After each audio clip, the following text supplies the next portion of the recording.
The film once again brings back Hutch, the main character we already know from the previous story. This time, he appears in a miserable state, his body covered in wounds, both hands drenched in blood, and his eyes heavy, as if showing how exhausting the day had been.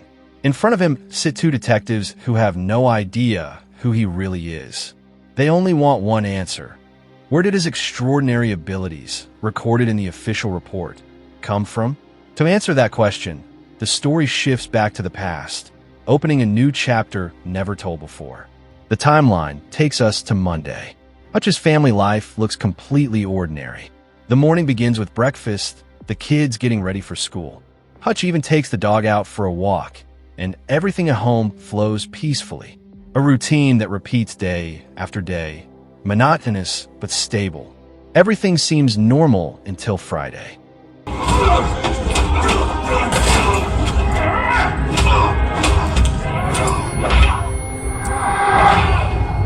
That night, Hutch comes home late, his body bruised and battered. He tells his wife that he'll sleep in the basement so he won't disturb anyone. But the truth is, he's hiding his condition. Around the same time, his son also comes home with a black eye. However, the boy chooses silence, refusing to explain what really happened.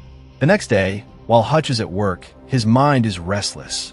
He wonders whether his family is truly happy with the quiet, simple life he forces on them. He feels that the too peaceful routine is slowly cooling his relationship with his wife. Doubt creeps in. Maybe it's time for a change. But that thought is interrupted when a client arrives, forcing him back into focus on the job that has long been a part of him. After completing his mission, Hutch meets with his trusted contact, a barber. He reports the job done, though it turned out much tougher than expected. Hutch asks for clearer intel next time, especially if the assignment involves high risk. Not only that, Hutch also managed to obtain something not mentioned in the report, a memory card, seemingly very valuable. To the barber, that detail doesn't matter much. He only reminds Hutch that the report mentioned 4 guards. And indeed, Hutch faced 4 of them. Where's the card?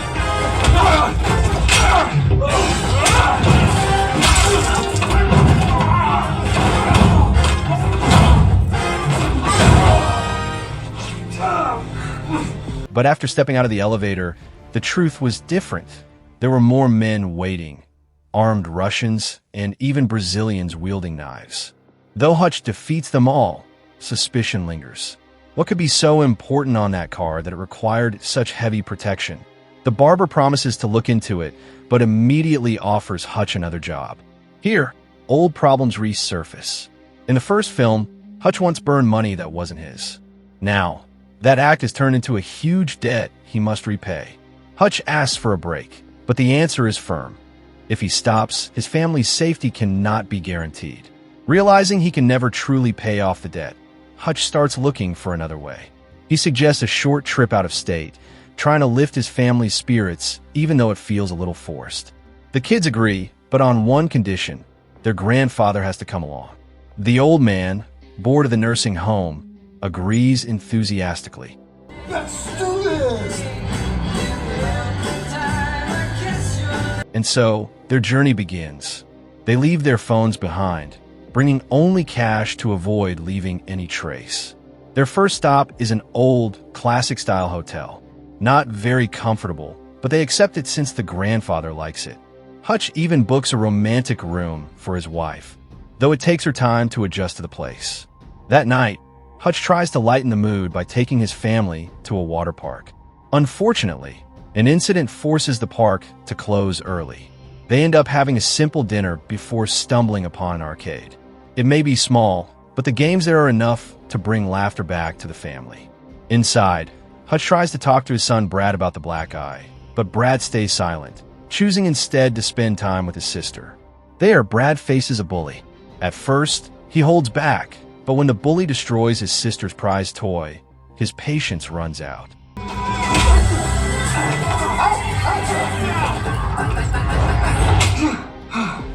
Hutch steps in to protect his kids without resorting to violence, but a guard intervenes, kicking them out harshly and treating them disrespectfully.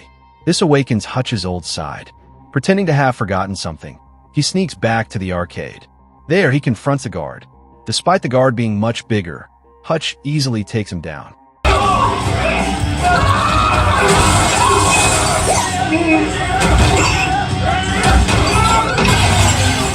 The fight only ends when Hutch's wife suddenly appears with the kids. Witnessing firsthand the brutal side he has long hidden, Brad looks at his father in awe. But Hutch explains that such strength is nothing to be proud of. For him, it's a burden that's hard to control. The trouble doesn't end there. Hutch is summoned to the sheriff's office, where he meets Bill Martin, the father of the boy who fought with Brad. Bill is a wealthy, powerful man in the town, even controlling the sheriff himself. The sheriff accuses Brad of injuring Bill's son, warning Hutch that cases like this often end badly. But Hutch calmly insists it was Bill's son who started the fight, and that the local guard even hurt his daughter. In the end, Bill decides to let it go. Yet it's clear the sheriff is unsatisfied, secretly plotting something else. Get the boys together. Get rid of them. Back at the hotel, Becca grows more suspicious. She senses her husband never truly left his past behind. Hutch insists he's trying to change, but Becca's doubts deepen when she finds a hidden black suitcase. She assumes it's full of weapons, but inside are only special food and a bottle of wine from the year they first met. Shocked and touched, she realizes Hutch is sincerely trying to make things right. Trust is restored, and the next day, the family enjoys their time together. But peace doesn't last. Hutch notices strange men photographing his family. To protect them, he sends his wife and kids on a boat ride while he stays behind to confront the threat. For armed men appear, claiming the sheriff sees Hutch as a problem. A fierce fight breaks out.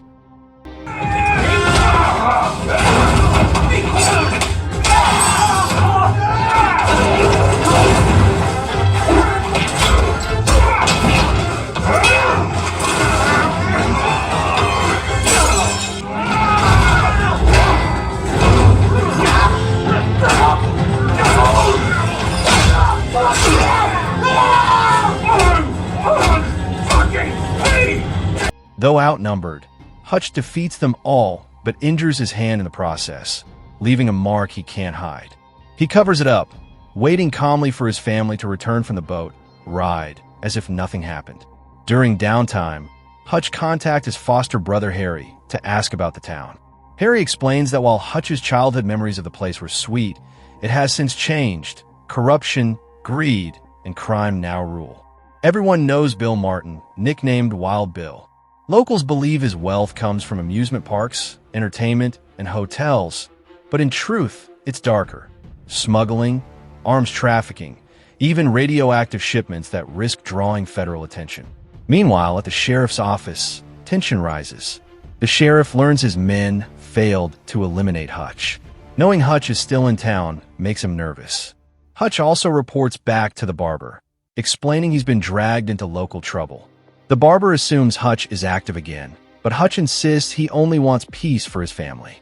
When Hutch mentions the town's name, the barber grows alarmed.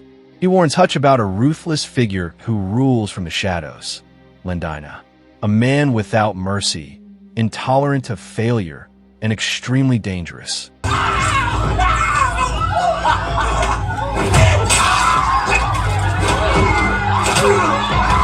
He advises Hutch to leave at once, or better yet, find a way to apologize.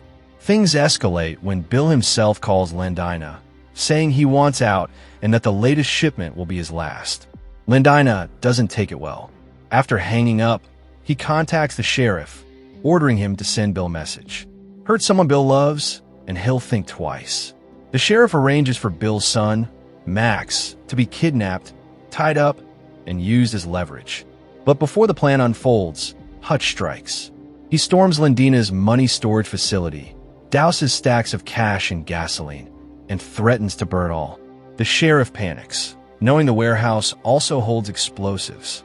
Torch this money and go up in a flash. So then what the f do you want? You leave me and my family alone. There's no way you were just some family man.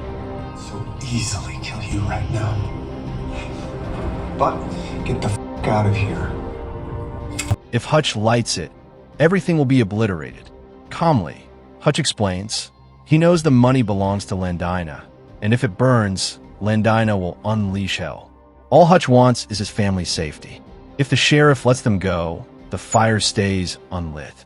Reluctantly, the sheriff agrees, secretly hoping this could earn him Landina's trust and maybe even replace Bill as his partner. But then Max, Bill's son, is brought out a car. Hutch realizes the boy is about to be used to punish his father. At first, Hutch leaves, thinking his part is over, but his conscience pulls him back. He can't abandon an innocent child. A brutal fight erupts. Hutch single-handedly wipes out the sheriff's men.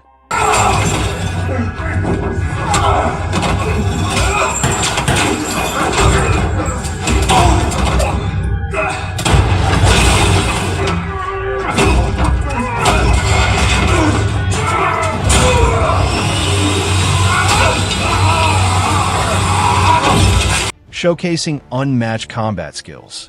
Max, witnessing it all, is both shocked and impressed. Hutch frees him and sets the money ablaze. The flames spread quickly. In the chaos, the sheriff forgets the explosives inside. A massive blast reduces the warehouse to ashes.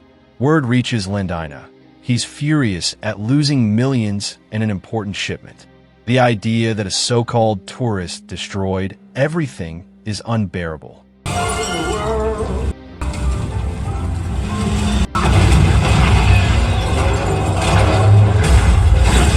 Meanwhile, Hutch returns Max to Bill. The once arrogant boy apologizes to Brad, admitting his father is tougher than he thought. But Hutch's own family is in turmoil. Becca is heartbroken, saying whenever they find happiness, Hutch ruins it again. If he chooses this path, he must accept losing his family. Later, Hutch meets Bill, who's drunk and resigned, believing his son is dead. What's the paper? What the f*** you mean? You're a dead man! From Medina! Seeing Max alive brings him relief, but Hutch's next revelation terrifies him. He burned all of Landina's money. Bill knows retaliation will be swift and merciless, but there's one advantage. Bill is a gun enthusiast with a vast armory. Together, they plan to fight back. Hutch, Bill, and Max decide to turn Hutch's childhood amusement park into a fortress. They shut it down, rigging it with traps and explosives. Harry arrives to help, and even Hutch's father, a war veteran skilled with explosives, joins in. The old man eagerly sets deadly traps throughout the park. Boy. Yeah, go on, go.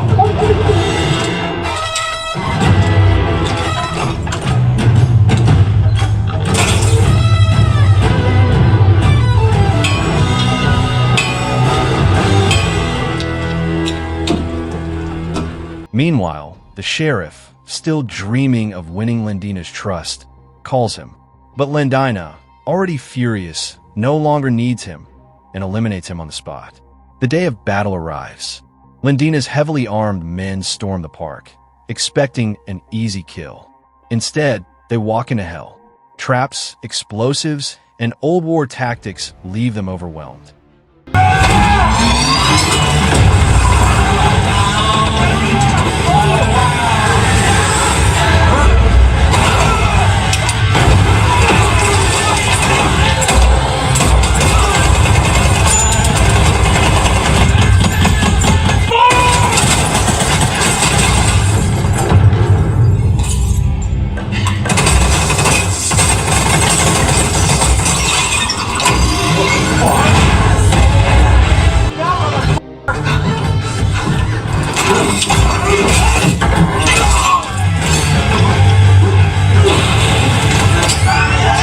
One by one, his men fall. Even the grandfather, fueled by youthful spirit, creates havoc with his wild explosives. The park turns into a battlefield of chaos.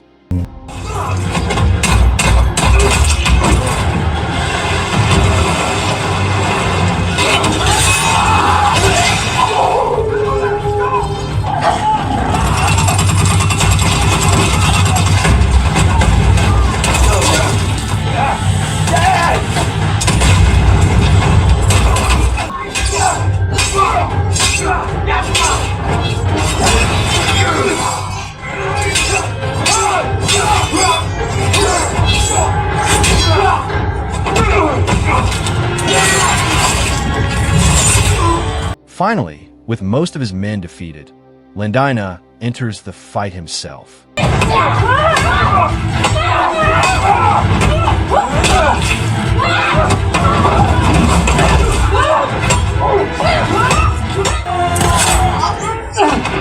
A vicious battle ensues. Landina nearly kills Hutch, but the last second, Becca arrives and shoots him with a tranquilizer dart strong enough to drop a wild beast. Landina collapses, and everyone thinks it's over. But then, the overenthusiastic grandfather makes a critical mistake with his explosives. Are